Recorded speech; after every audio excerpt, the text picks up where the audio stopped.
They say the Lycan King's eyes could freeze your blood before his claws ever touched you. They say he murdered his first mate in a fit of rage. They say he'd rather rule alone than risk his heart again. They were wrong about the last part. My name is Alice Thornfield, and this is the story of how I, the weakest wolf in my pack, the daughter no one wanted, the girl who couldn't even shift properly, became the queen who changed everything. But I'm getting ahead of myself. Let me take you back to the day my life exploded into something I never imagined. The day the Lycan King looked into my eyes and saw something no one else ever had. The carriage wheels rattled over cobblestone, each jolt reminding me I didn't belong here. Beside me, my sister Sloane adjusted her crimson gown for the 100th time. Her reflection in the window sharp and beautiful. Everything I wasn't. "Try not to embarrass us, Alice," she said without looking at me. "When the king dismisses you, and he will, just curtsy and leave quietly. Don't speak unless spoken to. Actually, don't speak at all." I smoothed my plain gray dress, the only formal thing I owned, and nodded. What else could I do? Sloane was right. I was only here because the royal decree demanded every unmated she-wolf between 18 and 25 present herself at the palace. The Lycan King needed a mate. I needed to survive the day without humiliating my family more than my existence already did. The Great Hall of Ethelgard was exactly as intimidating as the stories promised. Massive columns of white marble stretched toward a ceiling painted with wolves running beneath a silver moon. Hundreds of women filled the space. Daughters of alphas, beta families, even a few gammas who'd clawed their way to eligibility through sheer ambition. And then there was me, the healer's daughter, the wolf who was more human than beast. "He's coming," someone whispered, and the entire hall fell silent. King Julian Thorn entered like winter itself had taken human form. He was tall, easily 6.5 feet, with black hair that fell just past his collar and eyes the color of a frozen lake. Scars traced his hands and neck, badges of battles won. He moved with predatory grace, each step purposeful, controlled, dangerous. The rumors said he was 32 and had been ruling since he was 19, when his father was killed in the Great Rogue War. The rumors also said his first mate, Evangeline, had died 5 years ago under mysterious circumstances, and he'd never recovered. Looking at his face, all hard angles and colder eyes, I believed it. "Let's get this over with," he said, his voice deep and emotionless. No greeting, no ceremony, just brutal efficiency. He began walking down the line of women, barely glancing at most. A few he paused before, Sloane among them, asking brief questions. "What's your rank? What's your wolf's strength? What would you bring to the throne?" All the right questions for a political marriage, all the wrong questions for anything else. I pressed myself against the back wall, hoping to be invisible. My wolf, usually dormant, barely a whisper in my mind, suddenly stirred. It was so unexpected I gasped. And that's when he looked at me. Those ice blue eyes locked onto mine across the crowded hall. And the world seemed to tilt. My wolf surged forward with an intensity I'd never felt, pressing against my consciousness, whining. "Mate," she whispered. "Mate, mate, mate." No, that was impossible. I shut her down hard, my heart hammering. But Julian was already moving toward me, the crowd parting like water. Women stared as he passed them by, past Sloane's perfect beauty, past the alpha's daughter with the white gold hair, past them all, until he stood directly in front of me. Up close, he was even more overwhelming. He smelled like pine and winter rain and something darker, something that made my knees weak. "Name," he said. "Alice Thornfield, Your Majesty." My voice came out steadier than I felt. "You're afraid of me." It wasn't a question, but I answered anyway. "Everyone's afraid of you, Your Majesty." Something flickered in his eyes. Surprise, maybe. "Are you here by choice?" I could have lied. Should have lied. Instead, the truth tumbled out. No one's here by choice. We're here by decree, but... I met his gaze, something reckless rising in me. I imagine you're not here by choice either. The hall went so quiet I could hear my own heartbeat. Julian stared at me for a long moment, and I waited for the anger, the dismissal, the punishment for my disrespect. Instead, his lips curved into something that wasn't quite a smile, but wasn't entirely cold either. East Library, 1 hour. Don't be late. Then he turned and walked away, leaving me trembling and confused and more alive than I'd ever felt. I found the East Library after getting lost twice in the palace's maze of corridors. My hands shook as I pushed open the heavy oak door. The room took my breath away. Books-lined walls that stretched 3 stories high, accessible by spiral staircases and floating walkways. Afternoon light poured through stained glass windows, painting everything in shades of amber and blue. And there, standing by the window with his back to me, was the king. "You came," he said without turning. "You commanded it, Your Majesty." Julian. He finally faced me, and something in his expression was different. Less guarded, more human. "When we're alone, call me Julian." I shouldn't. Probably not. He gestured to a chair near the fireplace. "Sit, please." I sat on the edge of the seat, too nervous to relax. He settled across from me, and for a moment, we just looked at each other. "Why did you tell me the truth?" he asked. "In the hall. You could have lied, said you were honored to be there. Would you have believed me?" "No." "Then why waste both our time with pretty lies?" He laughed, actually laughed, and the sound transformed his face completely. For just a moment, I glimpsed the man beneath the crown. "Everyone lies to me, Alice. Everyone tells me what they think I want to hear. Except you. Maybe I'm just bad at court politics. Maybe you're the only honest person in this entire palace." He leaned forward, elbows on his knees. "Tell me about yourself. And before you give me the practice speech, I can see you preparing it. Tell me something real." So I did. I told him about growing up as the disappointment, the daughter whose wolf barely showed, about finding purpose in healing, learning herbs and medicines from my father, about the small satisfactions of mending what was broken, even if I couldn't fix myself. He listened with an intensity that made me feel truly seen for the first time in my life. When I finished, he was quiet for a long moment. "My mate died 5 years ago," he said finally. "Evangeline. The rumors say I killed her, did you know that?" I nodded carefully. "She was killed by rogues during a border raid. She died in my arms while I was still too far away to save her." His voice was flat, emotionless, but his hands clenched. "I haven't felt the mate bond since. Most wolves don't get a second chance at that." "I'm sorry," I whispered.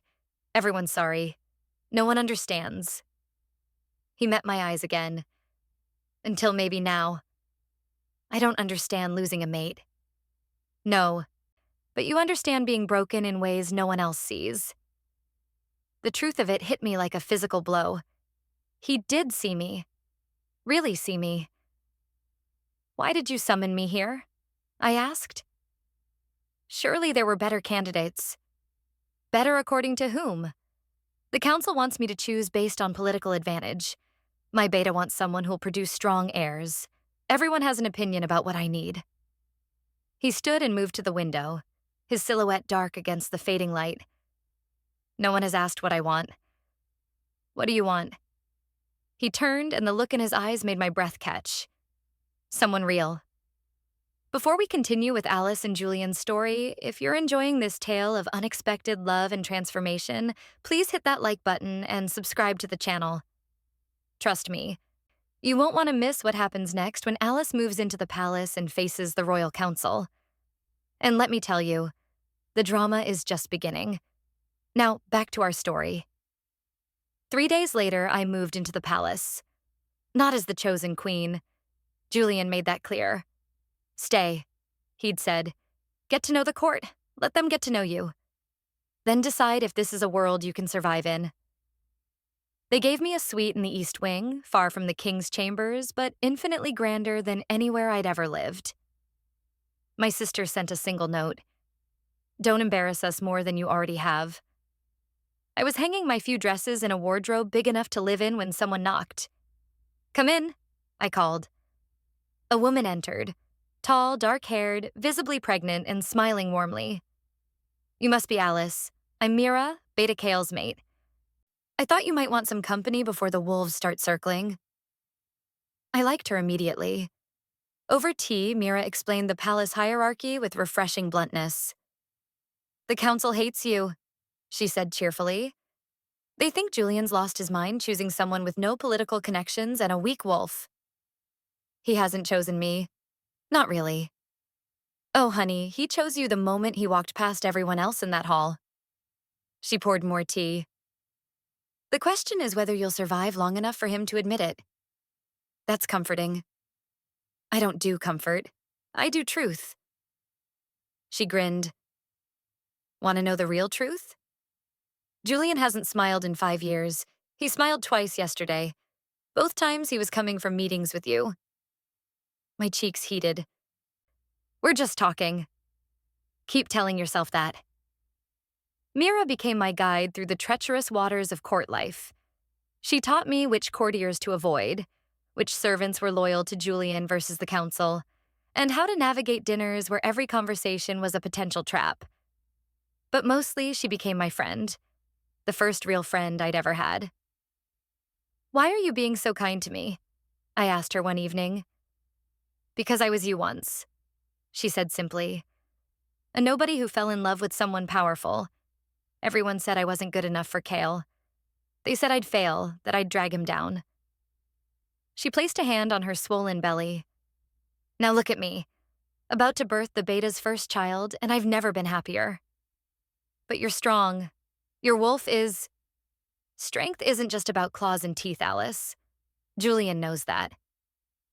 The council will learn it eventually, or they won't, and you'll just have to prove them wrong the hard way. Julian and I fell into a rhythm. Every evening after his council meetings and my lessons with Mira, we'd meet in the East Library. Sometimes we talked for hours, about pack politics, about healing techniques, about nothing and everything. Other times we sat in comfortable silence, reading by the fire. He told me about the weight of the crown, about making decisions that cost lives no matter which choice you made. I told him about the invisibility of being overlooked, about finding power in gentleness when the world only valued brutality. Slowly, like ice melting in spring, his walls came down, and mine right along with them. The summons came on my 14th day at the palace. The Royal Council requests your presence. Noon. Council chamber. Attendance is mandatory. They're going to try to break you, Mira warned. Silas especially. He was pushing for Julian to marry his daughter. Any advice? Don't show fear. Don't apologize for existing. And remember, you're there because Julian wants you there. They hate that.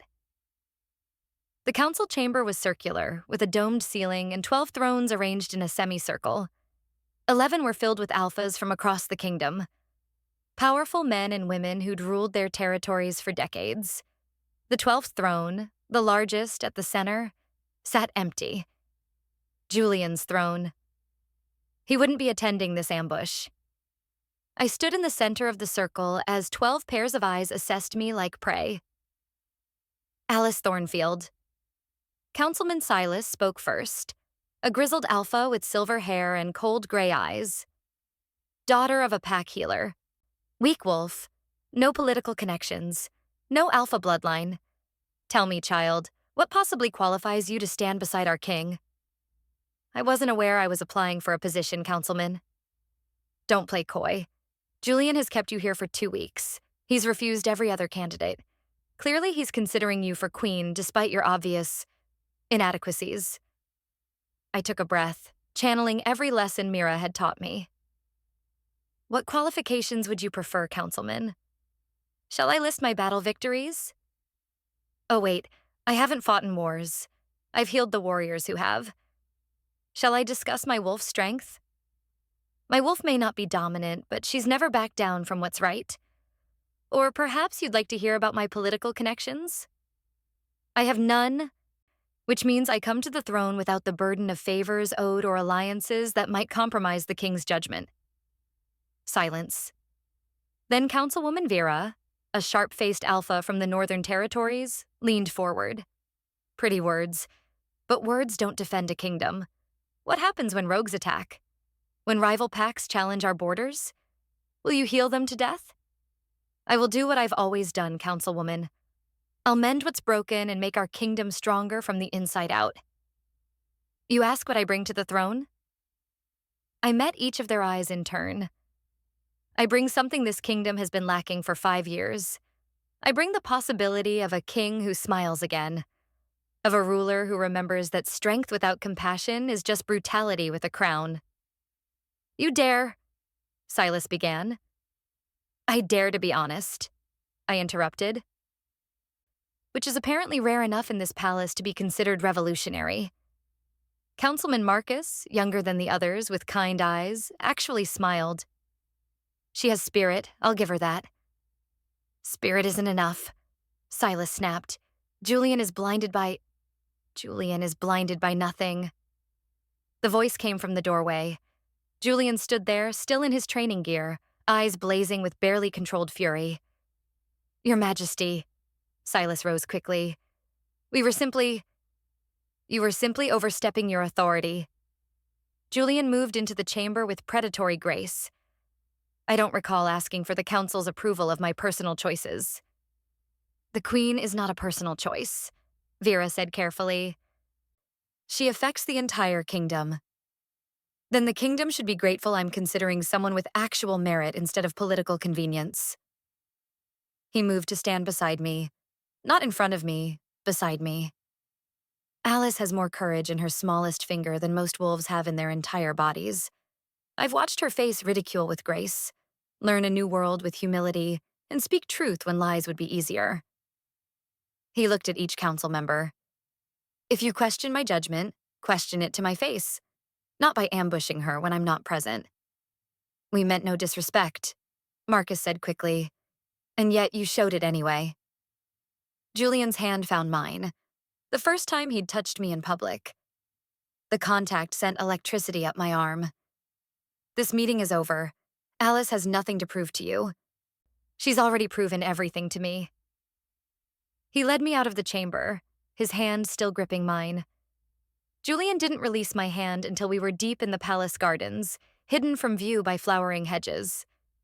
I'm sorry, he said roughly. I shouldn't have left you to face them alone.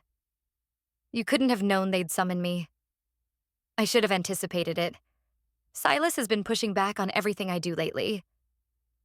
He ran a hand through his hair, frustrated. They're afraid of change, afraid of what it means that I'm choosing someone who doesn't fit their perfect political mold. Maybe they're right to be afraid. I'm not exactly queen material. Stop. He turned to me, and the intensity in his eyes stole my breath. Stop believing what they've told you about yourself. You are brave and clever and real in a world full of masks. You are exactly what this kingdom needs. Julian, I think about you constantly. He interrupted, the words tumbling out like a confession. When I'm in council meetings, I'm wondering what you're reading. When I'm training, I'm remembering something you said that made me laugh. At night, he stopped, jaw clenching. At night, I lie awake and imagine what it would be like to have you beside me. My heart hammered against my ribs. I thought I was just a convenience, a way to satisfy the council's demands without actually giving them control. Is that what you want to be? A convenience? No. The word came out as a whisper. No, Tell me. He stepped closer, and I could feel the heat of his body. Tell me what you want, Alice. I want to stop pretending this is just political. I want to stop lying to myself that what I feel for you is anything less than... I forced myself to meet his eyes. Then falling in love. The words hung between us, terrifying and true. Alice. He breathed, and then his mouth was on mine. The kiss was everything and nothing like I'd imagined. Gentle at first, almost questioning, then deeper as I responded. His hands cupped my face like I was something precious, and I gripped his shirt like he was the only solid thing in a spinning world. When we finally broke apart, both breathing hard, he pressed his forehead to mine. "I can't offer you an easy life," he said. "The council will fight this. There will be wolves who see you as weak, who try to use you against me. It will be dangerous and difficult, and I know. And you still want this? Want me?" I pulled back enough to see his face. This powerful, lonely man who'd let me see past his armor. "I've spent my whole life being told I'm not enough," I said. "Not strong enough, not useful enough, not worthy enough. And then you looked at me and saw something different. You saw me, Julian. Really saw me." I touched his cheek, feeling the rough stubble. "So yes, I want this. I want you. I want the dangerous, difficult life if it means I get to spend it with you." He kissed me again, softer this time, sweet and full of promise. "Then let's give them all something to really worry about," he murmured against my lips. "Let's show them what happens when a king finds his true queen." 2 weeks after that first kiss, Julian invited me on a journey to the northern border. A show of unity, he said, and a chance for the outer packs to meet his choice of mate before the official announcement. Kale and Mira came with us, along with a guard of 12 warriors. We traveled for 3 days through increasingly wild territory, where the trees grew taller and the air colder. "The northern packs are different," Julian explained as we rode side by side. "More traditional. They value strength above all else, the old ways of tooth and claw. So they're going to hate me. They're going to judge you. There's a difference." He reached over and took my hand. "Just be yourself. That's all I ask." The Northern Pack's territory was carved into the side of a mountain, their homes built from stone and timber. Alpha Theron met us at the border, a massive man with graying red hair and scars that told stories of 100 battles. "King Julian." He bowed, though the gesture seemed more habit than respect. "We're honored by your visit." "Alpha Theron, thank you for hosting us." Julian kept his arm around my waist. "This is Alice Thornfield, my chosen mate." Theron's eyes swept over me, dismissive, cold. "She's small. She's strong," Julian corrected, his voice hardening. "We'll see." That night, the Northern Pack held a feast in our honor. I sat beside Julian at the high table, painfully aware of every whisper, every skeptical glance. Halfway through the meal, a commotion erupted near the back of the hall. A woman rushed in, carrying a small boy who wasn't moving. "Please," she cried.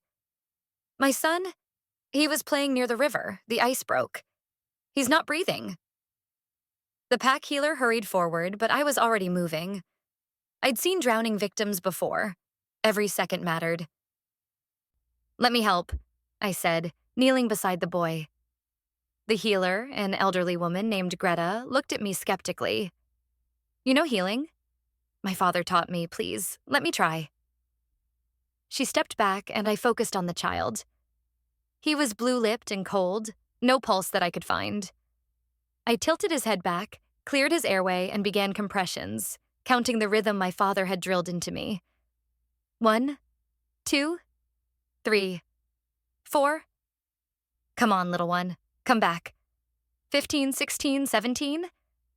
I felt Julian beside me, felt the weight of every eye in the hall, but I blocked it all out. 28, 29, 30.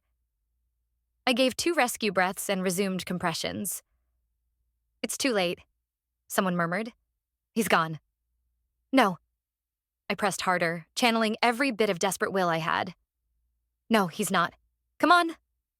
1, 2, 3. And then, a cough. A sputtering breath. The boy's eyes fluttered open. The mother sobbed in relief, clutching her son as he began to cry. Weak, but alive.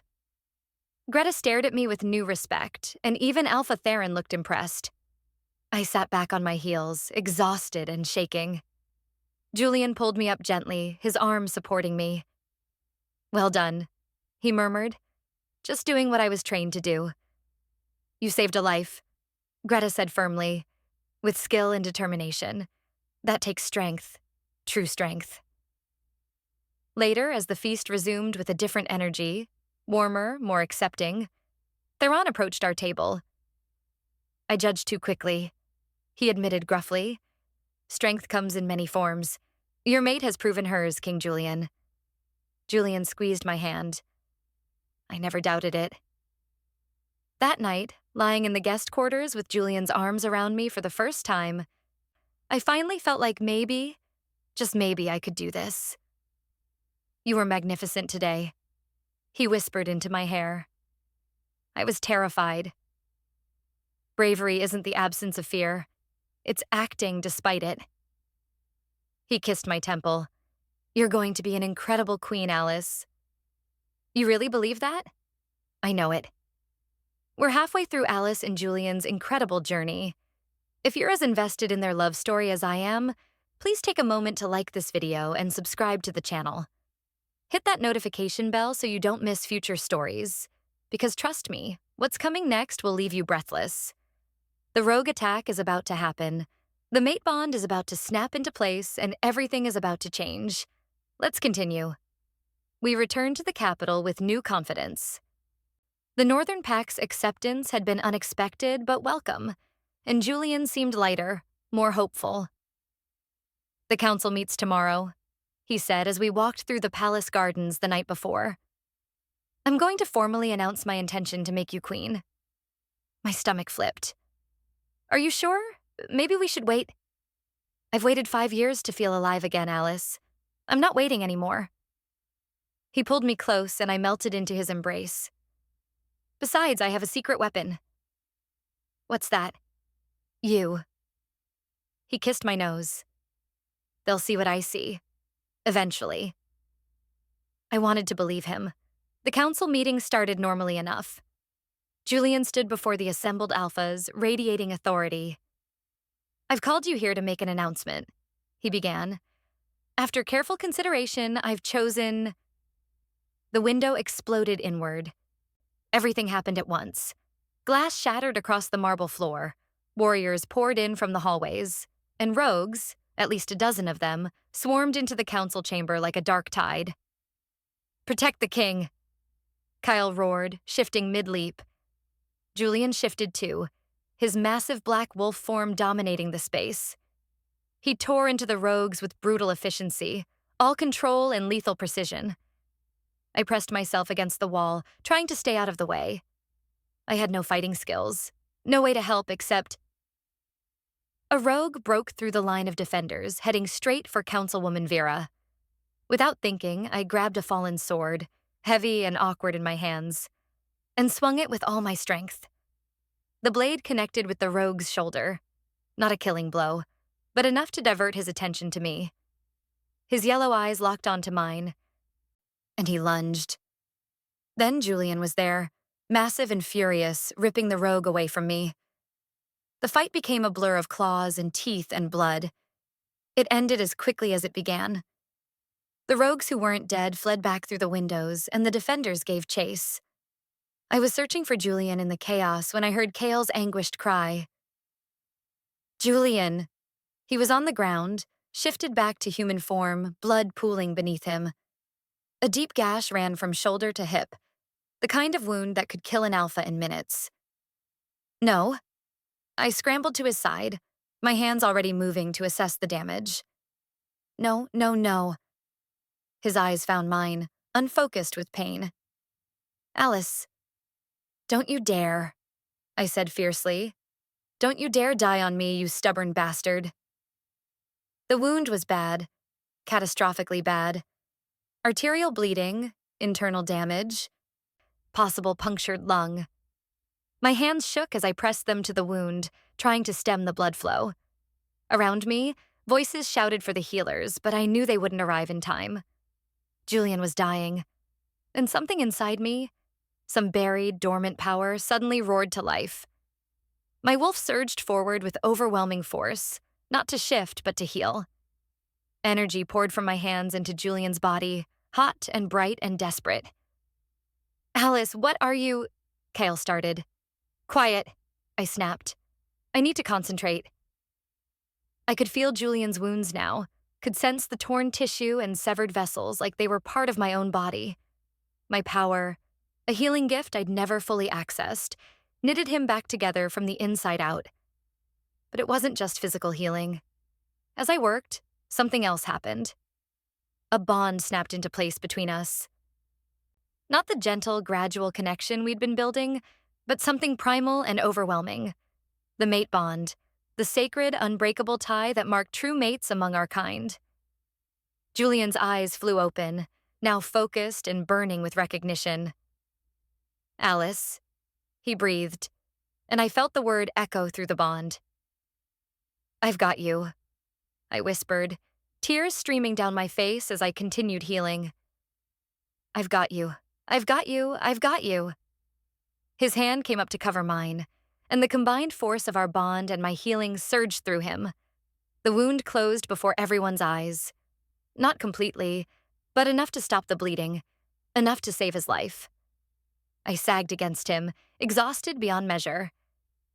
The bond, Julian murmured, his arms coming around me. Alice, the bond. I know. I pressed my face into his neck. I feel it too. Around us, the council stared in shock. Not just at the miraculous healing, but at what it represented. The moon goddess herself had marked us as mates. No one could argue with that. The weeks following the attack passed in a blur. Julian recovered fully, though he bore a new scar across his chest that he wore like a badge of honor. A reminder, he said, tracing my fingers over it, of the day you saved my life and became irrevocably mine. The mate bond changed everything. We could feel each other's emotions now, sense each other's presence anywhere in the palace. When Julian was stressed from council meetings, I felt the tension in my own shoulders. When I was anxious about my new role, his calm assurance flooded through me. We were two halves of one soul, finally complete. The formal coronation took place on the first full moon after the bonding. I stood in the Great Hall, the same place where Julian had first noticed me months ago, and barely recognized myself in the mirror. My gown was silver silk that seemed to glow in the moonlight streaming through the windows. A crown of white gold and moonstones rested on my head, not as large as Julian's, but equally beautiful. You look like you were born to wear that crown, Mira said, adjusting my train. She'd given birth 2 weeks earlier to a healthy baby girl, and the joy of new motherhood made her glow. I feel like I'm playing dress up. That's because you're humble. But Alice? She turned me to face her. You've earned this, every bit of it. The ceremony was beautiful and terrifying. I walked down an aisle lined with wolves from every pack in the kingdom, some supportive, some skeptical, all watching. Julian waited at the altar, magnificent in black and gold, his eyes locked on mine with such love and pride that I forgot to be nervous. Elder Marcus, the kind councilman who'd defended me, performed the ceremony. Do you, Alice Thornfield, accept the responsibility of queen? Do you vow to serve this kingdom with wisdom, courage, and compassion? To stand beside your king in times of peace and war? To lead with both strength and grace? I do. Julian slipped a ring onto my finger, platinum with a moonstone that matched my crown.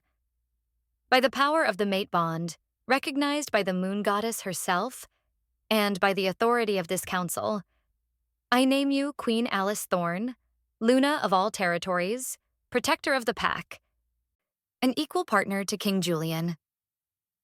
The hall erupted in howls, the traditional wolf celebration. Even the skeptics joined in, because the bond couldn't be denied. Julian pulled me close and kissed me, not the formal ceremonial kiss expected, but a real kiss, deep and claiming and full of promise. My queen, he murmured against my lips.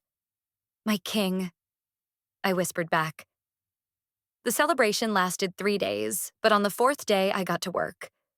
I met with Greta, the Northern Pack healer, and the medical advisors from every territory. We designed a kingdom-wide healing network, trained healers in every major settlement, regular medical shipments to remote areas, and education programs to teach basic first aid to all wolves. The council tried to dismiss it as a waste of resources. Julian shut them down immediately. My queen has proposed a system that will save lives and strengthen every pack, he said coldly. If you oppose it, you oppose the crown. Choose wisely. The medical network was approved unanimously. I also established a scholarship program for wolves like me, those with gifts that weren't combat-related, but were valuable nonetheless. Healers, teachers, craftspeople, engineers. Within 6 months, we had over 100 applicants. You're changing the kingdom, Julian said one night as we reviewed applications together in our shared chambers, now truly shared in every sense. I'm just making space for wolves who were invisible before. No. He pulled me onto his lap, nuzzling my neck. You're revolutionizing what it means to be strong. You're teaching them that power comes in many forms. We're teaching them, I corrected. You're the one who gave me the platform to do this. We're a team. His hand spread over my stomach, where our own child had just begun to grow. News we hadn't shared yet. In all things. 1 year after my coronation, Julian and I stood on a balcony overlooking Ethelgard. The city sparkled below us, peaceful and prosperous. In my arms, our daughter, Evangeline, named for the mate Julian had lost, with his blessing and mine, slept peacefully. She had his dark hair and my gentle eyes, and the healers said her wolf would be powerful. Do you ever regret it? Julian asked softly, his arm around my waist. Giving up your quiet life for all this chaos? I laughed. My quiet life was slowly killing me. I was invisible, Julian. I was disappearing. And now? Now I'm exactly where I belong. I leaned into him, our bond humming contentedly between us. You know what I realized? Tell me. I wasn't weak. I was never weak. I looked up at him, this fierce king who'd seen past every wall I'd built. I was just waiting for a world big enough for my heart, waiting for someone brave enough to see strength and softness, waiting for you. He kissed me, soft and sweet, while our daughter dozed between us and the kingdom we'd built together stretched out below. I love you, he murmured. My queen, my mate, my Alice. I love you too, I whispered back. My king, my Julian, my everything. Behind us, the palace bustled with life. Mira was probably chasing her toddler through the gardens. The council was likely debating my latest proposal, a library in every territory. Kale was training the new recruits, including several non-combat wolves who'd joined the guard as medics and strategists. Everything had changed since that day in the Great Hall when a forgotten daughter met a lonely king. We'd built something beautiful together. Not perfect. There were still challenges, still wolves who resented change, still threats at the borders, but we faced them together. Want to go for a run? Julian asked, his eyes gleaming with mischief. I'll get Mira to watch the baby. In the moonlight? In the moonlight. Just you and me in the forest, like when we were courting. I grinned.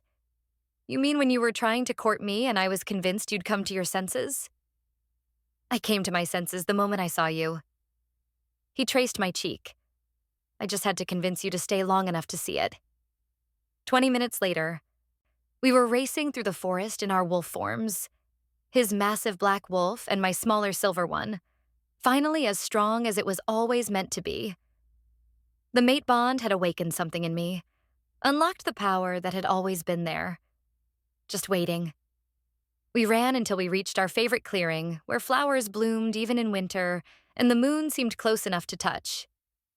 Julian shifted first, pulling me into his arms as I shifted back.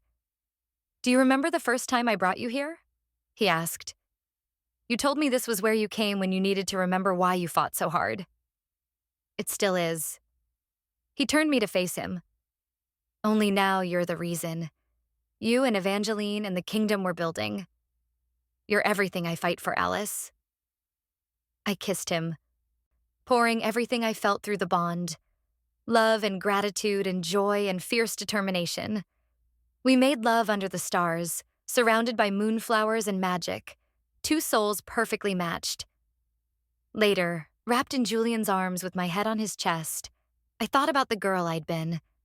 Afraid, invisible, convinced she had nothing to offer. She was wrong. She just needed someone to see her. And once she was seen, once she was loved, once she was given the space to bloom, she became extraordinary. Not despite her gentleness, but because of it. "What are you thinking?" Julian murmured, his hand tracing lazy patterns on my back. "That I'm happy," I said simply. "Truly, completely happy." "Good." He kissed my hair. "Because you deserve it, my queen. You deserve every happiness in the world." We stayed there until dawn, talking and laughing and dreaming about the future. About Evangeline growing up strong and kind. About more children, maybe. About growing old together, still running through these woods 50 years from now. As the sun rose over Ethelgard, painting the sky in shades of gold and rose, Julian and I walked back to the palace hand in hand. The weak daughter had become a powerful queen. The broken king had learned to love again. And together, we'd proven that true strength isn't about dominance or brutality. It's about courage, compassion, the willingness to be vulnerable, the power to heal what's broken, not just in others, but in yourself. This was our legacy, and it was only the beginning. And that's the story of how Alice Thornfield became Alice Thorne, the Lycan queen who changed everything. Some say she was the best queen the kingdom ever had. Others say she was too soft, too gentle for such brutal times. But everyone agrees on one thing. She loved fiercely, led with wisdom, and proved that strength comes in many forms. And the Lycan King? He ruled for 40 more years with his queen by his side, and never stopped looking at her like she hung the moon itself. Their daughter Evangeline became a legendary healer in her own right, carrying on her mother's legacy. And their 3 other children, twins Kale and Mira, named for their godparents, and youngest son Marcus, each found their own paths to greatness. But that's another story for another time. If you loved Alice and Julian's journey from invisible to unstoppable, from broken to whole, from strangers to soulmates, please smash that like button and subscribe to the channel. Hit the notification bell so you never miss another epic romance story. Drop a comment and let me know. What was your favorite moment? Was it the first kiss in the garden? The healing scene that awakened the mate bond? Or the final moonlight run? And if you want more stories like this, stories of unlikely heroines, protective heroes, and love that conquers all, let me know what you'd like to hear next. Thank you so much for spending this hour with me. Until next time, remember, you are stronger than you know, braver than you believe, and worthy of the greatest love story ever told. This is your storyteller, signing off. Stay magical, everyone.